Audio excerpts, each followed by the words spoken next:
Good afternoon, ladies and gentlemen, and my fellow panelists. I have the pleasure today for the next half an hour of interacting with the panelists. And as you would expect, I'd like to start with Minister Pradhan. Sir, you know the National Education Policy 2020 was set out with a certain vision. It is 4 years old, it's 4 years effective, but we'd love to hear from you what the next 4 years holds with that policy, and especially in light of the disruption that's taking place, in light of the transformation that's taking place, as well as to the industry. Thank you. I am thankful to SPA for inviting me in the Leadership Summit. And today, you have organized such a effective panel to discuss one of the important topic of the entire humanity. And in the light of that, when discussing in the platform from Delhi, in the background of India's young population, and today, you have rightly mentioned, this year is the 5th year of NEP implementation. We have completed 4 years. For me, NEP is a philosophical document to produce, to create globally responsible citizens. Because India is a country of young population. For next around 3 decades, that demographic dividend will be with India, that advantage will be with India. And being a thinking society, we have to have a progressive policy on area of education, an area of knowledge. For me, the primary focus of NEP 2020 is to create a vision, create a confidence among the citizens of this country, among the youngsters of the country. Till now, we all are focused, our education is centering around to having a degree, having a certificate. Prime Minister Modi is clearly emphasized in one area, degree and certificates are important, but competency is more important than degree and certificate. With this background in the disruptive time, the way you have mentioned, we have completed 4 years. Within this 4 years, we have lost exactly 1.5 years in the COVID preparation, COVID effect. You see that when human population push to the world, they come out with new innovations. The penetration of digital education in India, it is not a new subject in India, but during this last 4 years, there is a new set of digital education ecosystem in India. India is embracing new technologies for its communication, for its teachers' competency, for its pedagogy, for its curriculum, for its high-end research, for skilling. Another important feature of NEP is to create employability education. Till now, degrees are only for enlightenment. Now, looking into our requirement of job, and in the present time, innovation, new technologies, high-speed disruptive ideas, we all are affected by that situation. We have to reskill, upskill, and skill the entire student community, entire youngsters, and entire population in a way. We have to prepare our society, and NEP 2020 is giving emphasis on this area. Another area of priority in NEP 2020 is to having global standard research, tie up with institutions, tie up with new areas, tie up with, you have mentioned rightly, ICET is one of the mutually agreed intellectual instrument between India and USA. Such more engagements are now happening in India in the light of NEP 2020. Another area, being aspirational society, our student community is always look towards the future.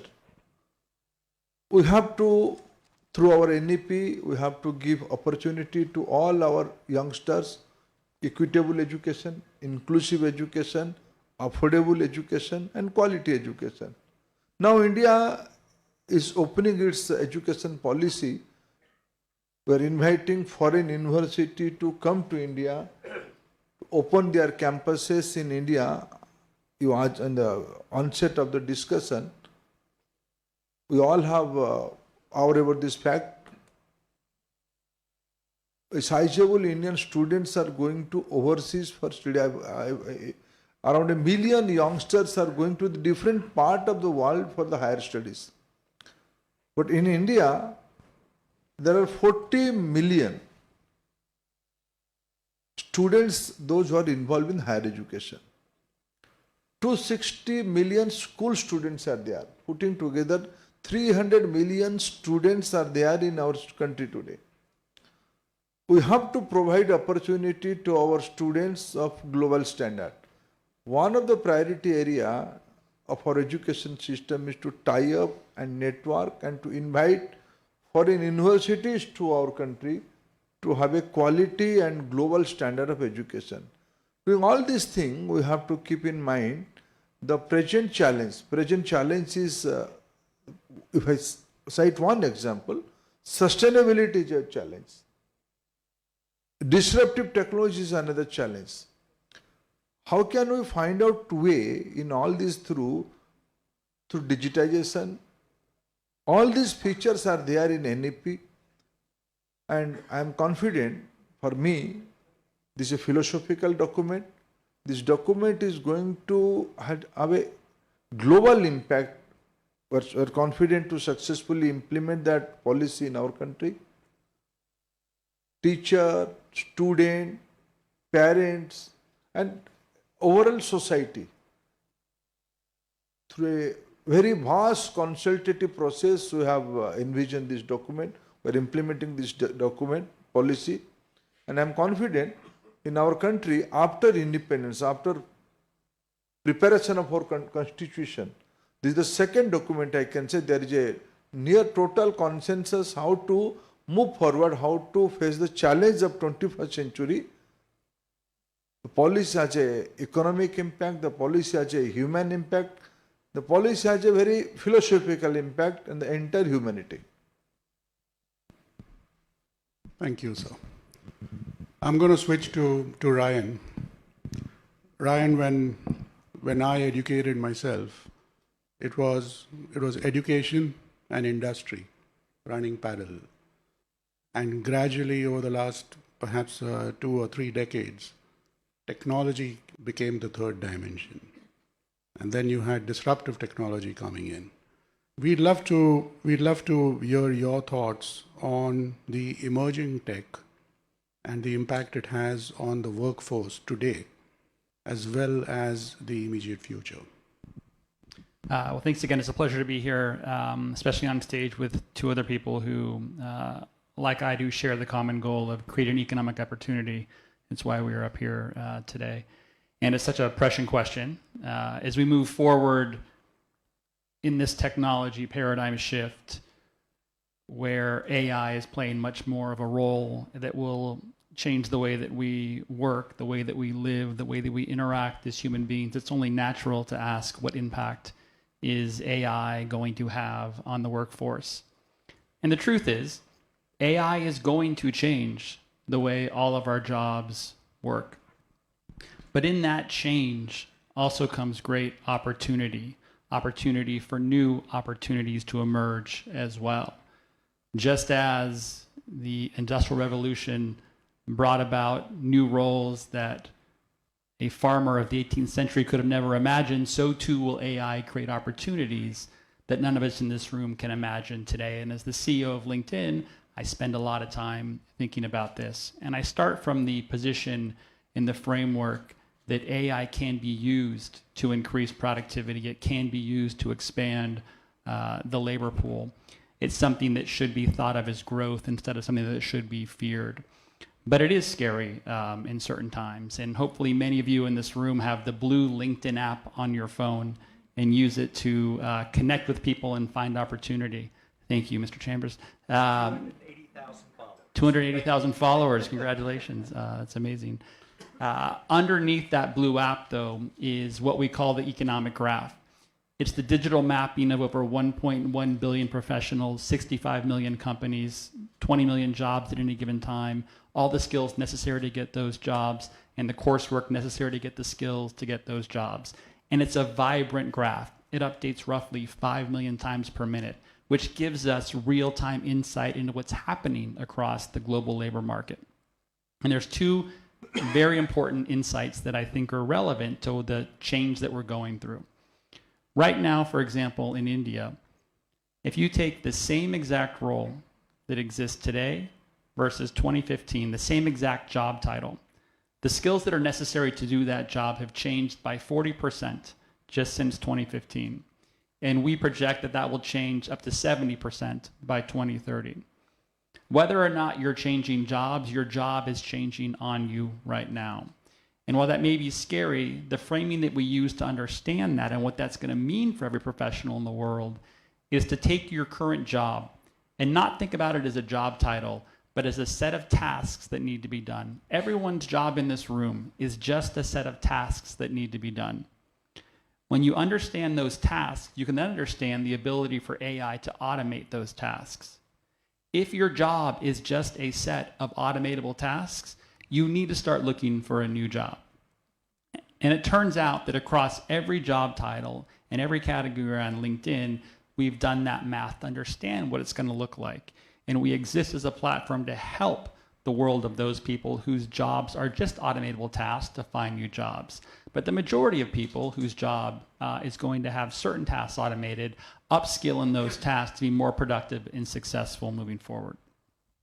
Thank you, Ryan. We are fortunate to have Marvin with us to give us academia point of view. We've been listening to terms like reskilling, learning, unlearning, and things like that. What would be your views from a university standpoint, given what Minister Pradhan and Ryan just told us? Well, first of all, I want to say how grateful I am to be part of this conference. I just walked off the plane a few hours ago, so forgive me if not all the neurons were firing, but I really think this is a wonderful organization, and I'm very pleased to be part of it. And I think all of us agree that education is probably the key for most people to the kind of economic transformation that we want to have. And for India, it's particularly exciting to see this country really coming alive with education.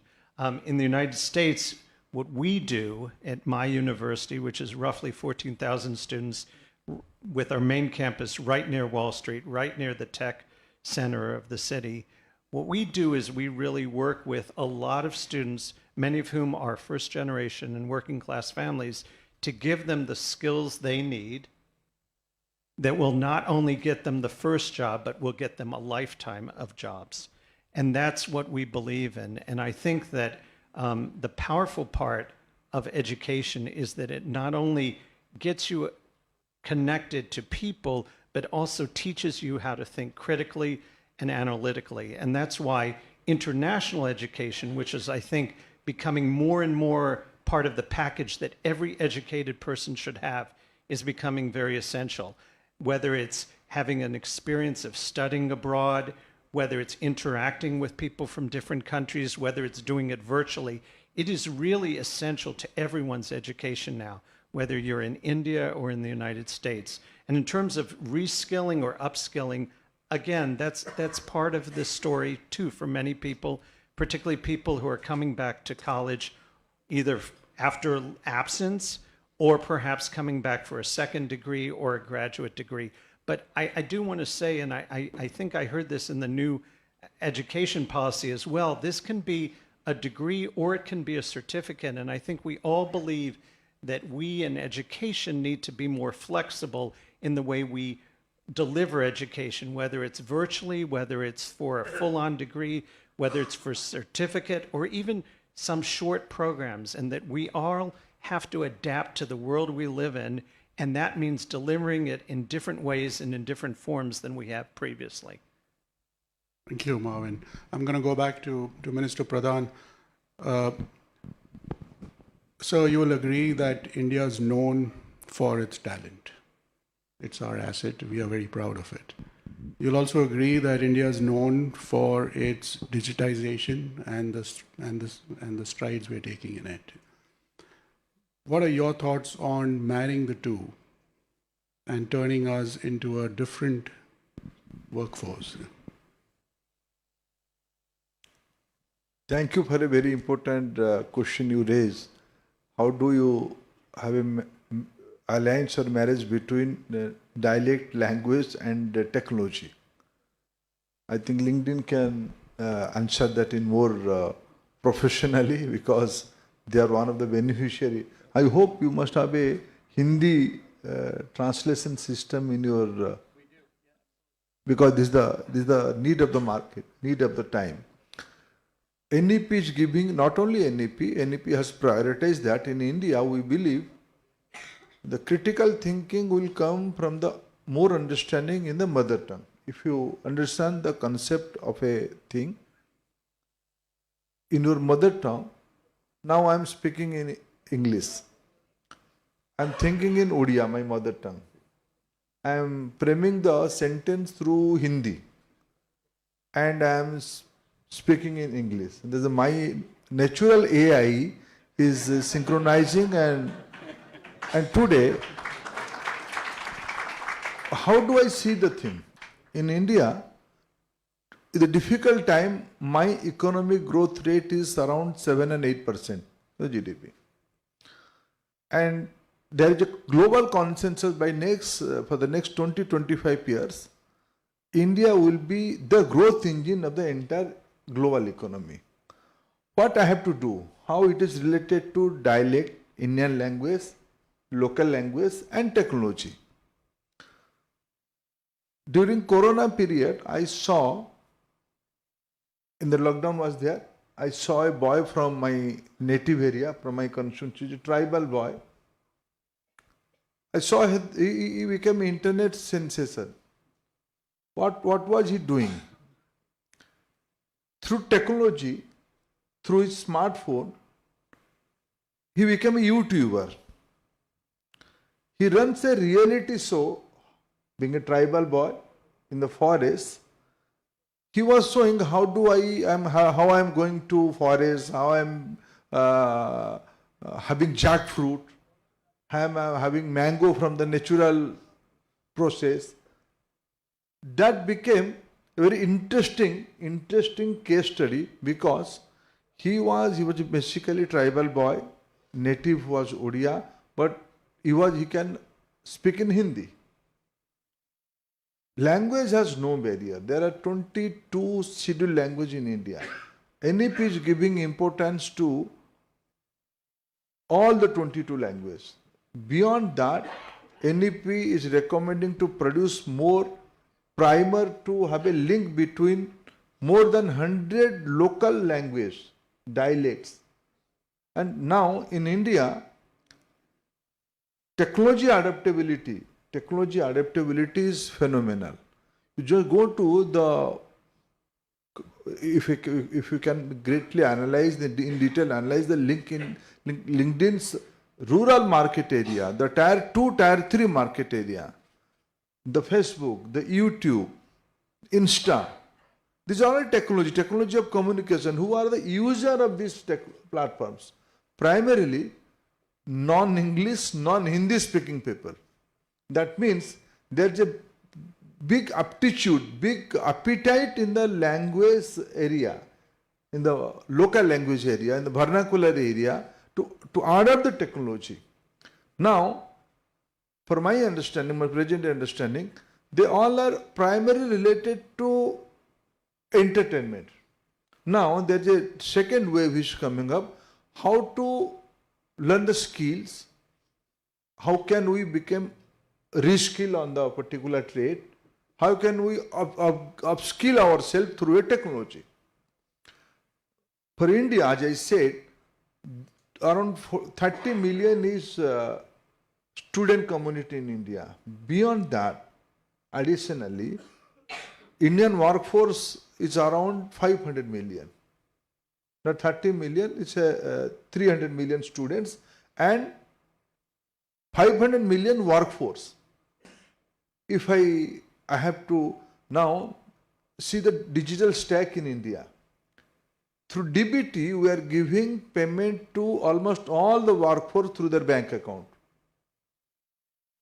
That means Indian economy, Indians' job profile, India's communication, primarily on the internet, primarily on few years ago, mobile telephone was meant for talking, for communication, for the verbal communication. Now mobile phone is meant for data exchange. If I can say, India has truly democratized its communication network through internet, through smartphone, to the grassroots. So education, skilling, and adaptability of language and technology. India is a case study, and I am confident in the future, through government policy, through society's urge, through our youngsters' desire, India is going to create a new model, and today, lot of good signs are there in the countryside. Thank you, Minister. I'm going to briefly turn to Marvin and ask him an obvious question. Today we have traffic between the US and India for higher education. You will agree it's a little lopsided. There is a bit of an imbalance in this trade. I'm here. What are your thoughts on Yes. on how do we bring some kind of a balance and make it a two-way traffic? Yes. So I actually was talking to the ambassador this morning, and I think he and I share a view that we can do better at having Americans come and study here. I think India is a very dynamic, exciting opportunity for students to come and faculty to do research. And I think particularly as we think about some of the important global problems we have, for instance, climate change. I mean, what better place to come and study than to be in India? Or what artificial intelligence? I mean, healthcare. There are just many, many, many global problems that can be worked on collaboratively. I think that practically speaking, it probably is good to think about it not only as having Americans come and study for 4 years or whatever, but to think about 2+2 programs, shorter programs, programs that are more flexible. And I think that Indian institutions, and we were talking with our partners from OB Jindal about this morning, I think that Indian institutions will probably need to work to thinking about facilities and resources that will cater to the American audience, because the truth is American students are used to a certain type of facility and a type of support, including mental health support and other student services. And so that's part of the discussion, and we're having that with our partners, and I think that's a discussion that can take place nationwide as well. Thank you. Ryan, you mentioned emerging skills. And so simply, what skills does one need today to get a job at LinkedIn?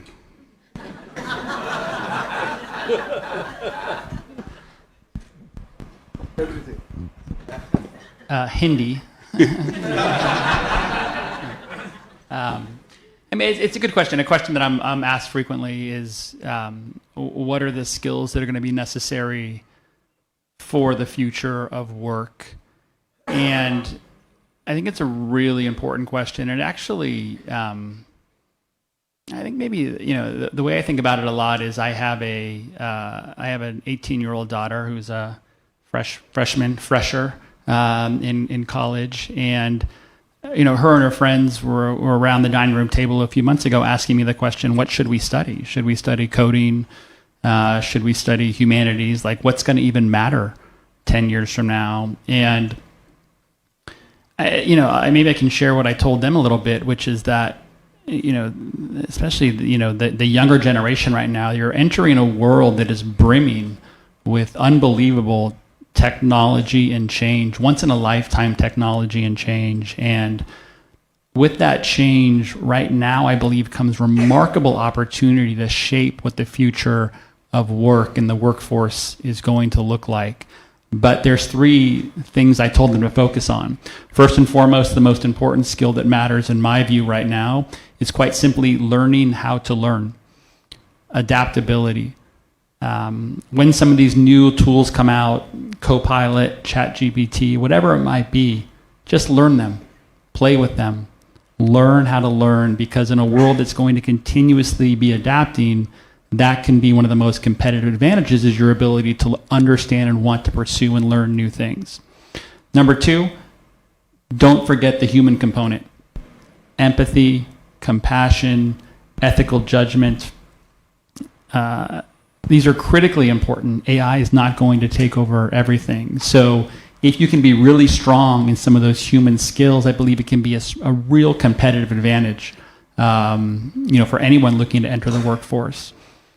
And then last but not least, especially in the younger generation, some of these problems we're talking about, climate change, healthcare, disease, there are now technologies that can, for the first time in history, solve these problems on a different level.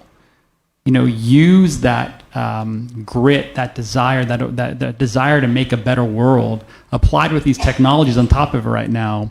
I think it's a once in a lifetime opportunity. So I think that there's a lot to look forward to in the world, but learning how to learn, being human, and most importantly, dreaming bigger about what this technology can mean for doing good in the world is where I put my focus right now. Well, thank you. You're welcome. As you would have witnessed, we could talk about this for the next 3 hours, but we have run out of time. Thank you, gentlemen. Thank you, Minister Pradhan. Thank you, Ryan, as well as Marvin. Thanks a lot.